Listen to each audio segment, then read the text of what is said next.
শুভ সকাল বন্ধুরা। আজকে সকালবেলা পাস্তা খেতে ইচ্ছা করলো, তাই পাস্তা বানাতে ঢুকে বললাম রান্নাঘরে। এই যে পাস্তা সিদ্ধ করে এবার পেঁয়াজ কাটতে গেলাম, দেখো পেঁয়াজ কাটা স্পিড, রসুন কাটা স্পিড আরও বেশি, ঝাপাঝাপ হয়ে গেলো। এবার আদা কাটা স্পিড আরও ডবলের ডবল, ধাপাধাপ সব কাটাকুটি করে রেডি করে নিলাম। কড়াইয়ে তেল দিয়ে দিলাম, তেল দিয়ে ভাবছি এবার কী করবো।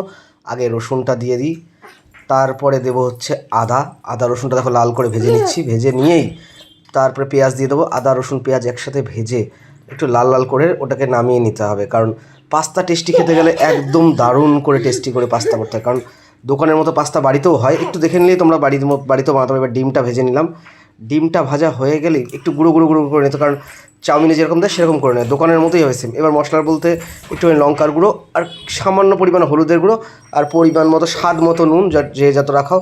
ব্যাস টমেটো সসটা দিতে হবে, কারণ একটু কালারফুল আর টক মিষ্টি হওয়ার দরকার আছে, এই জন্য টমেটো সসটা দেওয়া হলো। এটাকে ভালো করে মিক্স করে হালকা একটু জল দিয়ে পাতলা করে নেবে। এই দেখো এরকম। ব্যাস এবার পাস্তাটা দিয়ে নাড়াচাড়া করে নাও 5 মিনিট মতো নাড়াচাড়া করলে যথেষ্ট হয়ে যাবে, একদম পুরো মেখে যাবে।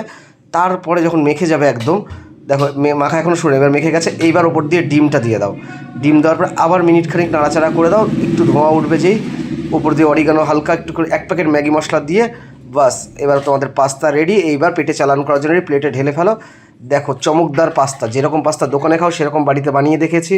তোমরা যারা যারা এরকম পাস্তা বানিয়ে খাবে তারা অবশ্যই কমেন্ট করবে, আর কারা কারা পাস্তা খেতে ভালোবাসো তারাও আমাকে